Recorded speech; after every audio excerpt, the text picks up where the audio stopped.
దైవజనుల ద్వారా అయా నాన్న మీరు మాట్లాడారు. వందనాలు. సమయంలో మాతో మాట్లాడి నామాన్ని మేము తెచ్చుకున్నాడు. యేసు నామములో అడిగి పొందున్నాము తండ్రి. దేవునికి స్తోత్రం. హల్లెలూయా. గట్టిగా చప్పట్లు కొట్టి దేవుని నామములో హల్లెలూయా. ఒక విషయాన్ని దేవుడు నాతో మాట్లాడటం నేను నోట్ చేసుకున్నాను. ఆయన చెప్పిన ఒక ఉపమానాన్ని గుర్తు చేశారు. త్వరగా తీయండి దేవుని వాక్యాన్ని. 12వ అధ్యాయం మత్తయి సువార్త 12వ అధ్యాయము 43 నుండి 45 వరకు. అపవిత్ర ఆత్మ ఒక మనుషుని వదిలిపోయిన తర్వాత నీరు లేని చోట్లు తిరుగుచుండెను. విశ్రాంతి దొరకనందున నేను వదిలి వచ్చిన నా ఇంటికి తిరిగి వెళ్ళుకుని వచ్చి ఆ ఇంట ఎవరు లేక అది ఊడ్చి అమర్చి ఇండుట చూచి వెళ్ళి తనకంటే చెడ్డదైన మరి 7 దయ్యములను వెంటబెట్టుకుని వచ్చును. అవి దానిలో ప్రవేశించి అక్కడనే కాపురం ఉండును. అందుచేత ఆ మనుషుని కడపటి స్థితి మొదటి స్థితి కంటే చెడ్డదగును. హల్లెలూయా. చూడండి, ఒక మనుషుడు కదా ఒక అపవిత్ర ఆత్మ విడిచిపెట్టింది. ఆ యేసుప్రభు చెప్తున్నప్పుడు వాడు ఆ అపవిత్ర ఆత్మ వెళ్ళిపోయిన తర్వాత ఈ మనుషుడు ఎలాగ మార్చబడ్డటువంటి ఇల్లు అని అన్నాడు. అందుకని పాడుబడిన ఇల్లులో దెయ్యాలు ఉంటాయి అంటుంటారు కదా. పాడుబడిన మనిషిలో కూడా దెయ్యాలు ఉంటాయి. పాడుబడిన ఇల్లు అయితే ఎలాగొంటో పాడుబడిపోయిన మనుషుడు కూడా జీవితం ఎంత పిల్లమంటో పిల్లలంటో చుట్టాలంటో బంధాలంటో దేవుడు అంటో దెయ్యం అంటో ఏది ఉండదు. అటు పాడుబడిపోతుంది ఇల్లు. అది అందులో ఏం చేరిపోతాయి? దెయ్యాలు చేరుతాయి అట. ఒకటి కాదు, ముందు వదిలిపోయిందట. వదిలిపోయిందే తిరుగుతుందట. ఎక్కడెక్కడ తిరుగుతుంది? ఎక్కడెక్కడ తిరుగుతుంది? నీళ్ళున్న చోటు కాదు, నీళ్ళు లేని చోటు తిరుగుతుంది. అది నీళ్ళు లేవు దానికి. ఎక్కడ తిరుగుతుంది అయ్యా? నీళ్ళు లేని చోటు తిరిగి కోడకు వచ్చిందటండి.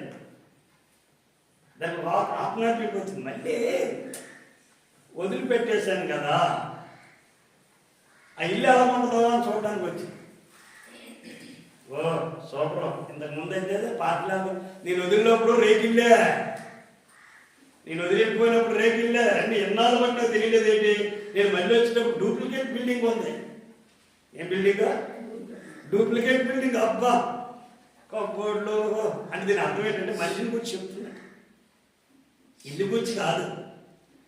ఒక వ్యాధి ఒక మనిషిని విడిచిపోయిన తర్వాత అది మరలా వచ్చినప్పుడు ఒక దెయ్యము, ఒక బలహీనత, ఒక వ్యసనము ఒక మనిషిని వెళ్ళిపోయిన తర్వాత ఫ్రెండ్స్లో నుంచో బంధువుల్లో నుండో నీలో నుండో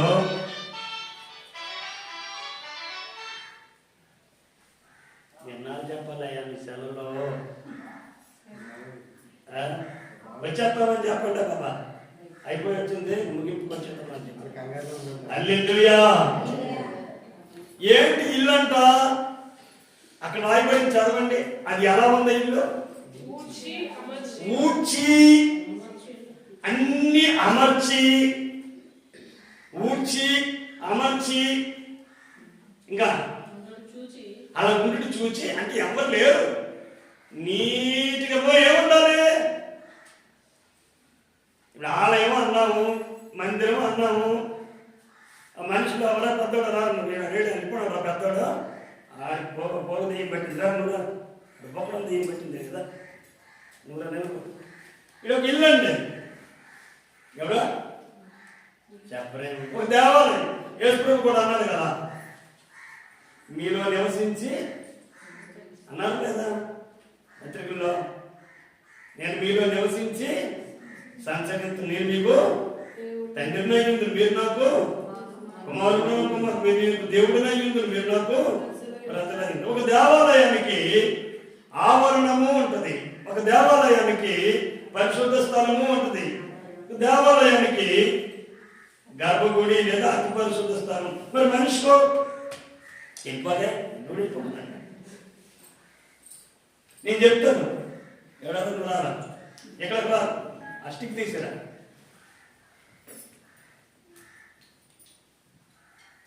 ఈ మనిషిలో మనకు కలిగే అవతల ప్రహారీ, మధ్య పరిశుద్ధ స్థలము, అతి పరిశుద్ధ స్థలం ఉన్నాయో మనిషికి కూడా ఈ ముందు లైవ్లో ఉందో కూడా కనపడదు.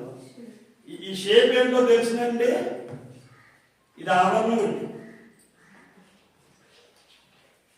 ఇందులో ఉంగరాలు, ఈ ముక్కులువి, ఈ చెవులోనివి, ఈ ఎక్కడాలు, ఇక్కడ ఏముండాలి, ఇది ఏముండాలండి బయట ఆవరణంలో ఏం పెడుతున్నాడు, బలిపేరు అంటే బలైపోవాలి. చేతులు కొంగరాలు పెట్టుకొని ఈ రింగులు గట్టి చేసుకొని ఈ కొట్టి చేసుకొని వండుకోవడం, ఇది ఏమైపోవాలండి అని నువ్వు నడుతుంది. గిలిగిలి సౌండ్లు రాకూడదు. బలిపేట మీద ఎక్కలా అమర్చింది, అమర్చి ఇంకెళ్ళకుందట. ఎందుకంటే నీకు విడిచిపెట్టేసింది, నీకు బలహీనత విడిచిపెట్టేసింది, వీడికో బలహీనత విడిచిపెట్టేసింది, వీడికో దిగి విడిచిపెట్టేసింది. అది మళ్ళీ వచ్చేటప్పటికి ఈ ఆవరణంలో బలి కనబడుతూ ఉంటారు. బాబు దేవునికి అక్కడ బలిపీఠం ఉంది. ఈ శరీరం మీద దేవుడు అర్పితమై దేవుడు కనబడుతూ ఉన్నాడు. 2 మందిరానికి పరిశుద్ధ స్థలం ఏదైతే మనిషికి పరిశుద్ధ స్థలం, ఇందులో ఏముండాలి, స్తుతి, అభిషేకం, ఆరాధన.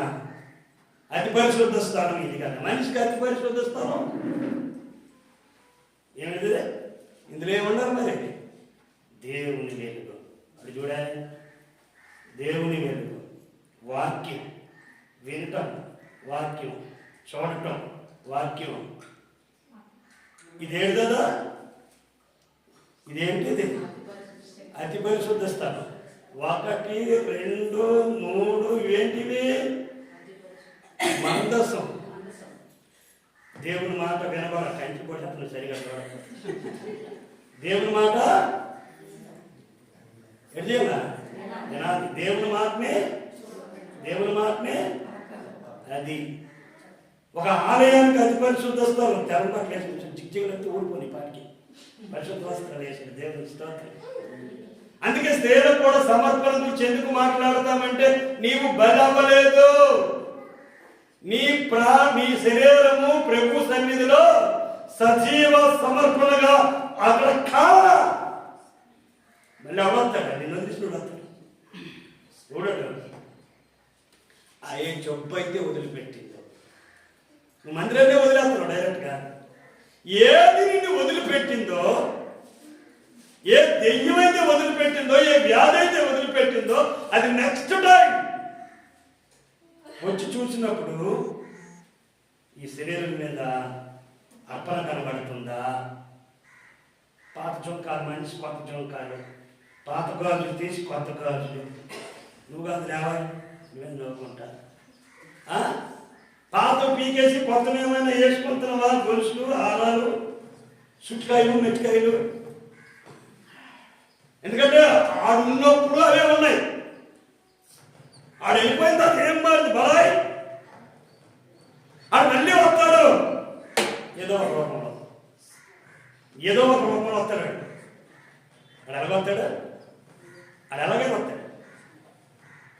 వచ్చినప్పుడు ఇక్కడ దూపం కనబడుతుందా లేదా, బాబాయ్ జ్ఞాపకాలు దేవుడికి ఊడ్చి అమర్చి నీట్గా తయారు చేయబడి ఉంది. ఓకే, బాగా సెటప్ చేయబడి ఉంది. బయటనేమో అర్పణ కనిపించింది, దహన బలి కనబడుతుంది శరీరం మీద. రెండోది ఏం కనబడుతుందా, ఆవిడ సజీవ యాగముగా. ఎలాగండి, ఇక ఈ లోక సంబంధమని ఏ ముద్రలు వేసుకుంటారు కదా కొంతమంది. దగ్గర ఏం పేరమ్మా గట్టిగా అదా, ఇంగ్లీష్ రేట్లా, ఇంగ్లీష్ ఎక్కడ బొక్కేస్తాడు, ఎక్కడ సిలివేస్తాడు, ఎక్కడ సిలివేస్తాడు. ఈ చేతికి జబ్బలకి ఆడ మంత్రిగానే తయారవుతాడు మగవాళ్ళు. క్రీస్తు ముద్రలు నీ మీద ముద్రించబడాలి అని పౌలు చెప్తుంటే, ఈడేమో జబ్బకి చేతులకి నువ్వు కాదులే అది వేసుకునేవాడు. ఆడ దుష్టుడు మరలా వచ్చేటప్పుడు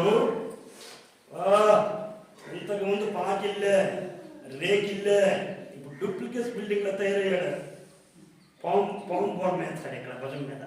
ఓ మా శరణం వేస్తాడు అనుకోని ఇక ఆడు సంతోషం అయిపోయి దూరిపోడు. ఎటు చేస్తానండి? దూరిపోతాడా? ఒక్క నిమిషం ఉండు అనుకొని రెండు ఇలాగ రావాలా. ఇలా వచ్చే మేడకి ఒక్కడే నిలబడ్డా. ఇక్కడ ఏమంతా తెలుసా? అరే నేను ఆ గిడ్డింగ్ చూశాను కదా, నేను ఆ గిడ్డింగ్ చూశాను. అప్పుడు నేను వచ్చినప్పుడు మన ఇద్దరికి సాగుతుంది. ఇప్పుడైతే 7 సరిపోతాయి. కమానం తీసుకొచ్చి వీడెవరు తెలుసా? ఫ్యాంటషిప్. ఇంతకు ముందు లేదు, ఒగ్గించాడండి. ఫ్యాంటషిప్ వెళ్ళి గడి పట్టానండి. రెండోది ఒగ్గించాడు. ఫ్యాంటషిప్ పార్టీకి జాయిన్ అయిపోతాయి. ఏమేమి జాయిన్ అయ్యి? ఫ్రెండ్షిప్ పార్టీ జాయిన్ అయ్యి. ఇవి ఎప్పుడో పార్టీ అయితే బాగుంది. సైకిల్ కొన్న పార్టీ, పెన్న కొన్న పార్టీ, డొక్కడుకుని బయటికి వెళ్ళిన పార్టీ, ఇంట్లోకి వచ్చిన పార్టీ, పెద్దానికి పార్టీ లాస్ట్ ఇంట్లో తిండగా మానేసేసి కాణాలకు ఎక్కేస్తారు. కాణాలకు ఎక్కి పార్టీలు ఫంక్షన్లు అక్కడ పెట్టుకొని త్యాగి తిని వచ్చిన దాన్ని దేనిలో గురించి నడుపుకుంటే పోతాయి. ఎందుకంటే ముందు ఒకటి, తర్వాత వచ్చినది 7. అందుకు దేవుడు ఏమంటాడంటే, ఇప్పుడు ఇస్కరియోతు యోధాకి డబ్బు పిచ్చి ఉందని కూర్చుంది. Thank you. ఇస్కరియోతు యోధాకి డబ్బు పిచ్చి ఉందని యేసు ప్రభు గ్రతరి పోస్ట్ ఇచ్చాడు. ఆడు ఏమంటాడంటే, ఎవరి పాలన చేసిన పేదలకు ఇచ్చాడు అంటాడు. ఆడి పేదల మీద ప్రేమ కాదు, అంటే డబ్బు సంచి ఉన్నాయి. దేవుడికి స్తోత్రం. ఇప్పుడు అందుకే యేసు ప్రభు ఏమంటారంటే, నీవు ఊడ్చిపెట్టి ఉన్నావు, అమర్చిపెట్టి ఉన్నావు, ఇవన్నీ బాగానే ఉన్నాయి. నువ్వు అమర్చబడి ఉన్నావు, ఊడ్చబడి ఉన్నావు, నీ వాళ్ళకి మొత్తం బాగానే ఉంది. కానీ నీలో ఎవరున్నారు? ఎవరు లేరు. ఒక ఉపదేశం లేదు, వాక్యం లేదు, ఆరాధన చెయ్యవు, స్తుతి చెయ్యవు. ఎవరైనా ఏదైనా చిన్న చెప్పడం చేస్తాడు, ఇక ప్రార్థనలు కానీ కీర్తనలు కానీ ఏముండవు, నువ్వు వెళ్ళిపోతావు. నువ్వు ప్రైజ్ ది లార్డ్. అప్పుడు వారు ఇంకా ఎంతమందికి బలం తెచ్చుకోండి. ఇది మళ్ళీ ఒక్కడే ఎందుకు రోడట? ఒక్క అపవిత్రత, ఒక వ్యాధి పోయిన తర్వాత నువ్వు దేవుని సన్నిధిలో ఉండకుండా ఉపదేశం నీలో లేకపోతే ఎవరు వస్తారండి? చదవండి, మళ్ళీ ఆ మాట చదవండి. ఇదే చెడ్డదే, ముందొచ్చిందే చెడ్డది. ఆ ఆవరణం ఖాళీగా ఉంది, ఆ యొక్క పరిశుద్ధ స్థలం ఖాళీగా ఉంది, ఆ యొక్క అతి పరిశుద్ధ స్థలము ఖాళీగా ఉంది. దేవుడు నివసించి దేవుడు సంచరించవలసిన ఈ ప్రాణాత్మ శరీరాలు ఖాళీగా ఉన్నాయి. వెళ్ళిపోయి మళ్ళీ పాస్టర్ గారు తెచ్చేసి కొబ్బరిని రాసి ప్రార్థన చేసి మళ్ళీ నెలకొండ దేవుని చెప్పి తెలివితేట కదా సైతాన్ గడికి. ఆ దేవుడి దగ్గర ఉన్నాడు కదా. నువ్వు నేను మట్టి ఆ మహిళలో తయారు చేయబడ్డాడు దుష్టుడు. ఆరాధించుకుంటాడు, దేవుడిని ఆరాధించుకోవడం, దేవుడు చేసి దేవుడిని ఎలా చేయలేడు. అందుకని దెయ్యంగా మార్చాడు దేవుడే. దేవుడికి స్తోత్రం. వాడు వెళ్ళి చూడండి, రోమపత్రిక 1:28. ఈ 7 వచ్చిన తర్వాత కట్టిసారి తాళమారు తెలుసునండి. రోమపత్రిక 1:28. వారు తమ మనస్సులో దేవునికి చోటు ఇవ్వలేకపోయారు కనుక చేయరాని కార్యాలు చేయడానికి దేవుడు భ్రష్టత్వానికి అప్పగించేస్తే దుర్నీతి, దుష్టత్వం బోర్డు ఉన్నాయి, అక్కడ చదువుకోవచ్చు. ఇవన్నీ మనిషిలోకి వచ్చేస్తాయి. సౌలు ఎప్పుడైతే పాత నిబంధనలో మొదటి రోజు ఇశ్రాయేలుకి సౌలు దేవునికి తమ మనస్సులో చోటు ఇవ్వలేదు కాబట్టి ఏం చేసింది? దురాత్మ ఎక్కడి నుండి వచ్చిందట? దేవుని యొద్ద నుండే దురాత్మ సౌలులోకి వచ్చి గతగదలాడించి గలిబిలాడించి. కారణం సౌలు హృదయంలో వాక్యము, సౌలు హృదయంలో అభిషేకము లేదు. అభిషేకం ఉంది అంటే అది అంటున్నాడు, సౌలులో లేదు. అభిషేకించిన నేను ముట్టను అని దావీదు అంటున్నాడు. కానీ సౌలులో ఏమి లేదంటే సమర్పణ లేదు. నీ సమర్పణ, నీ ఆభరణాలు కావచ్చు. దేవుడు అంటాడు, మోషే ఇదిగో నేను రావాలంటే మీరు లోబడిన మనుషులు, నేను రావాలంటే ఇదిగో మీ మగవాళ్ళు కూడా బంగారం పిచ్చి ఎక్కువ. వాళ్ళు వేసుకుంటారు, బట్టలు మానేస్తారు, ఆభరణాలు వేసుకుంటారు. ఇది ఎక్కడ దరిద్రంరా, బట్టలు వేసుకుని ఆభరణాలు వేసుకుంటే కనబడవా? చూడండి, కొన్ని ఫోటోలు చూస్తుంటే పూజకు పడుతుంది, కొన్ని ఫోటోలు చూడండి, బట్టలు ఉండవు కదా, బంగారం ఉండదు. నిజమా కదా? చూడండి, బట్టలు బంగారం ఉంటుంది. మానం కనబడకుండా ఎక్కడో చిన్న ఫోటో ఉంటుంది అంతే, మిగలంతా బంగారం కనబడదు. చిచ్చి బంగారం కాదు, వస్త్రం కావాలా. చేయరాని కార్యాలు చేయటం. దేవునికి స్తోత్రం, హల్లెలూయా. రెండో ఉదాహరణ ఎవరంటే ఇస్కరియోతు యోధ. మొదటి ఉదాహరణ సౌలు రాజు. ఎందుకు? ఆయన శరీర ప్రాణాత్మలు ఊడ్చి అమర్చి రెడీ చేసి పెట్టుకుంటే ఆ వెళ్ళిపోయినటువంటి దురాత్మ మరలా వచ్చి జస్ట్ ఏం చేస్తుందండి, చూస్తుందట. సూపర్ ఉందని చెప్పి 7 తిరిగి 7 బెడ్రూమ్లు అందులో ఉన్నాయి. 7 రకాల అమ్మో చాలా బాగుంది ఈ అపార్ట్మెంట్లో కట్టుకోండి అని ఆ శరీరంలోనికి దూరిపోద్దట. మనిషికి 7 గదులు ఉంటాయంటే మనిషి గుండెల్లో అమ్మా 7 గదులు ఉంటాయి. ఆవిడ చెప్తుంటే చూడండి, మరి ఆవిడ స్టైల్లో అంత రాశారు ఆ పుస్తకంలో. ఎన్ని గదులు ఉంటాయా చదివారు మీరు ఎప్పుడైనా? ఇందులో 4 గదులేనా? 7 అవడానికి ఎన్ని ఉండాలా? చిన్న మెదడు ఉండేది, పెద్ద మెదడు ఉండేది, కొడిపోతాయి. అందులో మొత్తం దూరిపోతాయి. ఆ చిన్న మెదడు ముట్టినా ఇక అన్నట్టు, పెద్ద మెదడు ముట్టినా, గుండెల్లో 4 గదులు ముట్టినా, పొట్టలో ముట్టినా, ఎక్కడ ముట్టే దెయ్యం ఉంటుంది. పోయాల్సిన బ్లక్ కొడతాడు. ఇందులో దొరికేస్తాయి. గుండెలు పట్టుకుని పో 4 ప్రార్థన చేస్తే గదిపోటు ఖాళీ చేస్తుంటాడు. ఇక బోర్లు పట్టుకుంటే చిన్న మీద ఒకటి, పెద్ద మీద ఒకటి పట్టుకొని ప్రార్థన చేస్తే ఒక్కొక్కటి అలా. అందుకని ముందు వచ్చి ఒక్కడైనా తెరవంతుడని చెప్పి దెయ్యం ఏం చేద్దంటే 7 తనతో పాటు 7 తీసుకుని వస్తుంది. మొత్తం అందరూ అందులో ఉంటారు అని చెప్పాడు. ఎవరి గురించి? అన్యుడి గురించా? దేవుని ఎరగనోడి గురించా? ఎరగనోడి గురించే. ఎందుకంటే ఈడే విడుదల పొందాడు. ఊడ్చిన తర్వాత, అమర్చిన తర్వాత ఏముండాలంట?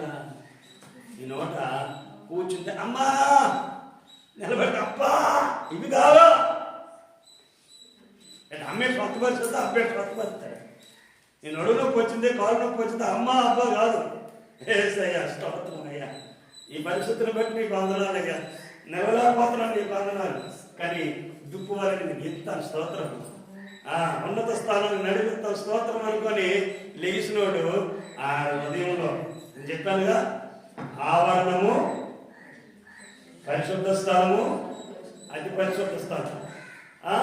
శరీరం మీద ఆవరణము, పరిశుద్ధ స్థలము, అతి పరిశుద్ధ స్థలం. హల్లెలూయా. నీ శరీరం మీద లోక సంబంధమైనవేవి ప్రత్యక్షం కాకూడదు. సర్వ వ్యామోహాలన్నీ కూడా బలవుతూ ఉండాలి, కాల్చబడుతూ ఉండాలి. అబ్బా చేమలు గడవాచి ఎంత బాగుందో, కాల్చబడాలని నాకు అవసరం ఉందా? ఈ చీర ఎంత బాగుందో, పైన కూడా కొనుక్కుంటే బాగుంది, ఎక్కడ కొన్నావమ్మా? కాల్చబడాల. అబ్బా దాంట్లో పువ్వులు చెప్పబడిన దొంగ ఇంటికి వెళ్ళి పువ్వులు దారి నుంచి మొత్తం ఈరు బట్టి గుండు గీసేస్తాడు. దేవుడు ఏది లేస్తానంటే దొంగ పువ్వులు ఎట్టేసుకుంటాడు. ఆ నాడు అన్ని జన్మలో కూడా తిరుగుతుంది. ఎవరన్నా పువ్వులు దేవుడికి దొంగ వేసుకుంటారా? కొనుక్కొని పెట్టవచ్చుగా, కొనుక్కొని పెట్టరు. సొంతంగా మా ఈదులో తెల్లారి 4 వెళ్ళిపోతుంటారు. ఆ మొక్కలు పాములు పెద్ద చెట్టు మీద అయితే ఎంత బాగుందో అని పెద్ద గుస్సు మంది పడైపోతుంది. ఇంకోటి బాధపడలేక కాలనీలో పేరు పెట్టడం, ఇక్కడ కుక్కలు ఉన్నాయి, కుక్కలు ముడితే కుక్కలు కలిసి చంపేది రాచండి. అది కూడా నాకు అనవసరం. కుక్క ఒక్క అరిచినా కానీ ఇవి కాదట. నీ శరీరం మీద వ్యామోహము ఏమైపోవాలంటే సంపబడ్డాలి, చంపితే బతికేది, కాల్చబడాలి. లోక సంబంధమైన వ్యామోహాలు కాల్చబడకపోతే ఒకే ఒక్క సౌండ్ తప్ప రెండో సౌండ్ వినబడిన స్థలానికి తీసుకెళ్ళిపోతాడు దేవుడు. దాని పేరు ఆసుపత్రిలో ఉంటుంది, ICU. నేను నిన్ను అయ్యారు ఇప్పుడు 10 కిలోమీటర్లు అంటే నేను సి చూస్తున్నాను, యు ఎవరిని అది బలాలు కదా. అక్కడ మాత్రం ఒక్క సౌండ్ వెళ్ళిపోయింది. ఆ నోట ఎన్ని కేబుళ్ళు ఉంటాయో తెలియదు, మొత్తం బలిపేట అయిపోయింది. అదంతా సౌండ్ మాత్రం ఒకటే, కీ కీ కీ. ఇది మన కథ కీయే మొత్తం ఏబిసిడీలన్నీ దాన్ని ఉంటాయి బోర్డు మీద, అంకెలన్నీ ఉంటాయి. అయ్యో ఈ స్థితిలో ఈ బిడ్డ ఉండకూడదు ప్రభు అని ఎడుతాం. ఆ బాధలన్నీ ఎందుకు? ఆయన వాళ్ళు చక్కగా వాళ్ళ బంధువులతో సంతోషించలేరండి అనుకుందాం. మనం వెళ్తాం బంధువులతో సంతోషిస్తాం, కానీ ఆ దేవుని బిడ్డలతో ఉన్నారు. దేవునికి స్తోత్రం, హల్లెలూయా. ఎందుకంటే రేపు పొద్దున్న నిలబడింది బంధువులు గారు, స్తోత్రం, సంఘమే ఆయన సన్నిధిలో నిలబడతాయి. 2, నీ పరిశుద్ధ స్థలంలో ఆరాధన ఉందా? స్తుతిస్తుందా నీకుండే? నా హృదయం, నా అంతరంగం అంతా అన్నాడు, నా ప్రాణమా, నా సమస్తమా యెహోవాను సన్నతించు. ప్రాణాత్మ శరీరము దేవుని వాక్యం బుర్రలో ఉంటే ఆ వాక్యం చూస్తావు, ఆ వాక్యం మాట్లాడతావు, ఆ వాక్యాన్నే వెంటనే. ఎంత డబ్బులు ఖర్చు పెట్టైనా వాక్యం వినడానికి వెళ్తారు, ఎంత డబ్బులు ఖర్చు పెట్టైనా వాక్యం మాట్లాడడానికి వెళ్తారు, ఎంత కష్టమైనా సరే వాక్యం చదవడానికి, చూడడానికి, దైవజనుని ఉపదేశాన్ని చూడడానికి సిద్ధపడతావు. అందుకే చాలా మంది దైవజనులు వాక్యం చెప్తున్నాడు, వాక్యాన్ని చూసుకుందాం అని చెప్తారు. ఈ వాక్యాన్ని మనం చూసినట్లయితే, చూస్తేనే కదా చదివేది. అది ఎక్కడండి? అతి పరిశుద్ధ స్థలంలో దీపవృక్షం దగ్గర, మందసం దగ్గర, ఆ కెరూబుల ఎదుట దేవుని మాటలు ప్రత్యక్షపరచబడతాయి. మరి మొత్తం ఖాళీ ఉంటే నీ శరీరం అనే ఆవరణం మీద మొత్తం లోకమంతా ఉంది. బడిగాల, అర్పణ కాల, కాల్చబడాల. ఆ యొక్క అతి పరిశుద్ధ స్థలంలో లోక సంబంధమైన అన్ని రాజకీయాలు ఇందులోనే ఉన్నాయి, రాజకీయ నాయకులందరూ ఇందులోనే ఉన్నారు, సినీ యాత్రలందరూ అందులోనే ఉన్నారు. ఆడు గెంతేస్తూ ఉంటాడు ఊరికను సైతాన్ని. ఇక బుర్రలో దొరికితే, ఎంతటి అవకాశం దొరికితే అంతటి సేవ తిప్పిద్దామా, లేకపోతే టీవీ తిప్పిద్దామా, ఛానల్ మార్చిద్దామా, లేకపోతే ఇంకేదో సంపాదన మీద పడతాం. ప్రార్థన మీదకి రాదు, వాక్యం మీదకి రాదు. అందుకు ఆడు వెళ్ళిపోయి ఖాళీగా ఉన్న దాన్ని బట్టి ఎన్నిటిని తీసుకొచ్చాడు, 7 తీసుకొచ్చి ఆ మొదటి స్థితి ఎలా ఉందంటే చదువుతారా మాట ఎక్కడ ఉందా? నువ్వేం చెప్తావు? కడపట్టు స్థితి మొదటి స్థితే కొంచెం మంచిగా ఉంది. ఆ తర్వాత పెద్ద సైపోవాడు అయిపోతాడు. మగవాడు ఆడైతే దేవుని నమ్ముకున్నావు కదరా, లేదు. 7 చుట్టాలు ఆటలో దూరిపడడం, 7 స్నేహితులు ఆటలో దూరిపోయి, 7 చెడ్డవి దూరిపోయినాయి. నీ బలిపీఠం, నీ ఆవరణం అనే శరీరం, నీ బలిపీఠం అనే హృదయం, ఏమంటే నీ యొక్క అతి పరిశుద్ధ స్థలంలో ఉండేటటువంటి నీ యొక్క ఆ యొక్క మెదడు బుర్ర ఎలా ఉన్నాయి? ఊడ్చి అమర్చి ఏమీ లేకుండా నీట్గా ఉన్నాయా? లేదా లోక సంబంధమైందంతా ఉందా? సౌలు ఈట్లు కొట్టుకొని తిరుగుతున్నాడు దాన్ని చంపడానికి, అదే ఈటి మీద పడితేనే చచ్చిపోయాడు. డబ్బు అనుకుని వేసుకున్నాం నమ్మేసి మళ్ళీ ఆ డబ్బు పెట్టుకొని చెట్టు మీదే ఇసుక ఏంటి కదా చేయించాడు. మనసు అనిపోయింది. ఎందుకంట వదిలిపెట్టింది మరలా వస్తాయి. పాస్టర్ గారిని ఇంతకు ముందే ప్రార్థన చేస్తే అలాగే వెళ్ళిపోయింది, కానీ ఇప్పుడు వెళ్దాం వాదవద్దు, స్వస్థ అవడం. పాస్టర్ ఉపవాసం చచ్చిపోయినా సరే ఏమవుతాం, చచ్చిపోయినా సరే ఏమవ్వదు. నువ్వు కాస్త ఉపవాసం ప్రార్థన నువ్వేం చేస్తావు? గడువు చేస్తావా? పాస్టర్ పని చెప్తావు, ఉపవాసం ప్రార్థన చేయమని. నువ్వు చేసిన అరాచకాలకు పాస్టర్ ఉపవాసం ఉండాలా? శుభ్రంగా ఒక 5 సంవత్సరాలు వాళ్ళకి అన్ని రకాలుగా మేత పెట్టి భారతదేశం అనేసరికి గణపతులు ఎక్కడికి వెళ్ళిపోతాయి అని చెప్తారు. నా పండుగ తను కరోడ్కొని బయలుదేరి చెదగొట్టి అక్కడికి శుభ్రం కొట్టి అక్కడికే ఉండు ఆయన సత్తుపడుతాడు అని చెప్పేసి దేవుని స్తోత్రం. హల్లెలూయా. మనిషి అంటే ఎవరికి ఏముండాలా, కొత్త గొప్ప సిగ్గు ఉండాలి. అది లేకపోతే కంటే ఇంకా పిలిచేవాడు కూడా దొంకారు ఇంత మంచోడు కాదు, దొంకారు. దేవుని స్తోత్రం. ఎందుకంటే చెరువులో పాటలు చేయాలి కాదు, పొట్టలో లాగేస్తే ఏమంత జాలరే, ఏ జాలవాడు ఏమంటే చెరువులో పొరదేసుకొని రాసు వేసుకొని ఎండి తీసి చేపలు పెట్టి బొట్టలు పెట్టి కొన్ని వచ్చారు కదా కొన్ని స్తోత్రం జాలని అలా పొట్టుకోవడానికి వెళ్ళిపోతే మరి ఏమంటారు చెప్పండి. దేవుని స్తోత్రం. సంఘం కూడా ప్రార్థన చేసిన బాధ్యత మనకే ఉంది. కానీ నీ సంగతి ఏంటి? నీ ఇంట్లో ఏమి కనపడుతున్నాయి, నీ ఆవరణంలో ఏం కనపడుతుంది? వాక్యం ఉందా? వాక్యం ఉందా? ఈ సంద ఎత్తుకున్న వస్తారా? మా ఇంట్లో వాక్యం కనపడుతుందా? ఇలా చూస్తారా? వేసుకోకుండా వెళ్ళిన మనకు రాదు అని ముందుకు వెళ్ళిపోతుంది. పక్కింటికి సందర్భం వస్తారు కదా ఈ ఇంటికాటికి తాగడానికి కానీ గంటనానికి కానీ డీజేలు కానీ సందర్భం తీసుకెళ్ళి ఏం చేస్తారు మరి? ఒక పేదపోతులకు ఇల్లు కట్టాడు నాలుగు ఆలోచించు. ఈ సంఘం అయితే ఫాస్ట్గా ఇల్లు లేకపోతే సంగతి సందాలు ఎత్తుకున్న ఇల్లు కట్టారు. ఎంతమంది పాప పంతులు అంటారు, అందరూ ఆవులు కాల్చుకొని సొంతలు కాల్చుకొని గడ్డలు ఎత్తుకొని ఉంటారు. ఈ ఊరంతా కలిపి పంతులకి ఏమైనా ఇల్లు కట్టారా? ఇప్పుడు మంచిగా ఏమన్నా బాబు ఎందుకంటే ఆవులు కాయడం మేము చూసుకుంటాం అనగలుగుతారా? మంత్రం వరకే పంతులు.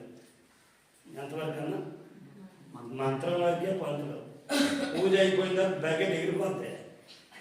ఏ సురక్షణ చేయి. హల్లెలూయా. ఏమన్నా దైవజనుడా ప్రవక్తాన్ని నాశించడానికి దీనించడానికి అది కాదు. ఇప్పుడు ఏం చెప్తుంది? చివరి మాట ఫిలిప్పీయులకు రాసిన పత్రిక 2:12. ఫిలిప్పీయులకు రాసిన పత్రిక ప్రియులారా మీరు ఎల్లప్పుడూ విధేయులై ఉన్న ప్రకారం దైవజనుల ఎదుట ప్రదర్శించే భయం కాదా?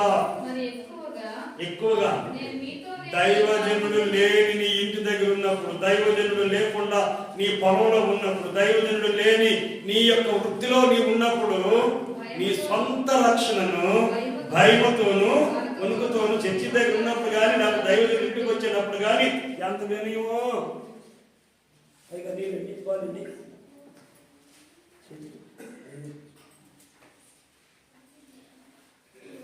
ఆయన లేడు, నువ్వు నీ ఇంటి దగ్గర ఉన్నావు, ఆయన లేడు. ఆ దైవజనుడు అదే పౌలు అంటాడు, నేను లేని సమయంలో కూడా భయముతోను వణుకుతోను నీ సొంత రక్షణ నువ్వేం చేయాలా? కొనసాగించుకోవాలి, కాపాడుకోవాలి. ఇంత గొప్ప రక్షణ కొరింథీయులకు రాసిన పత్రికలో చెప్తారు 1:18. ఇంత గొప్ప రక్షణ నువ్వు నిర్లక్ష్యం చేసిన ఎడలా ఎలాగ తప్పించుకుందువు? అవలో ఒకటి పోయింది, ఎన్ని వచ్చినాయి? ఎక్కడికి చెప్పండి? 7 వచ్చినాయి. ఛాన్స్ ఏది? తప్పించుకునే ఛాన్స్ ఏది? రక్షించే ఛాన్స్ లేదు. దేవుడు కూడా అంటాడు, ఆ 7తో కన్ఫర్మ్ చేసుకో, తటాస్తు అగ్నితో నీకు అదొద్దు. పక్కబిడ్డలకి అదొక ఆయన శరీరము సంఘం, ఆయన శిరస్సు ఉన్నాడు. ఆ శిరస్సు అతి పరిశుద్ధ స్థలం. ఆయన అక్కడి నుండి మాట్లాడుతాడు. ఆ మాటలు అతి పరిశుద్ధ స్థలంలో ఉన్న ఈ చెవులు గుండా నీ బొర్రలోకి వెళ్ళి పనిచేస్తే నీ గుండె ఆరాధిస్తుంది, నీ శరీరము బలిపీఠం మీద ఈ లోక సంబంధమైన వ్యామోహాలన్నీ కాల్చబడతాయి. చాలు ప్రభు మాకు తగిలింది, సంతోషం. ఇంతకుముందు జ్వరం వస్తే ఎక్కువ తగ్గట్లా. ఈ టెస్ట్కి వెళ్తే ఇదో, నా టెస్ట్కి వెళ్తే ఏది నార్మల్ రావట్లేదు, అన్ని ఖరీదైనవి వచ్చేస్తున్నాయి. కారణం ఏంటి? అవి వచ్చి చేరినాయేమో. ఎందుకు ఆర్థిక ఇబ్బందులు వస్తున్నాయి? అప్పులప్పులప్పులన్నా ఎందుకు పెరిగిపోతున్నాయి? కళ్ళు మూసుకుందాం, ఒకసారి ఆలోచన చేద్దాం. కళ్ళు మూసుకొని ఒకసారి ఆలోచన చేద్దాం. హల్లెలూయా, హల్లెలూయా. ఒకసారి ఆలోచన చేద్దామా? ప్రభువా నీకు వందనాలు, స్తోత్రాలు. ఒకసారి ప్రార్థన చేసుకుందాం. మోకరించండి. దయచేసి ప్రార్థన నడిపిస్తారని తీసుకుంటాను. ప్రార్థన చేసుకున్నామండి. హల్లెలూయా, హల్లెలూయా.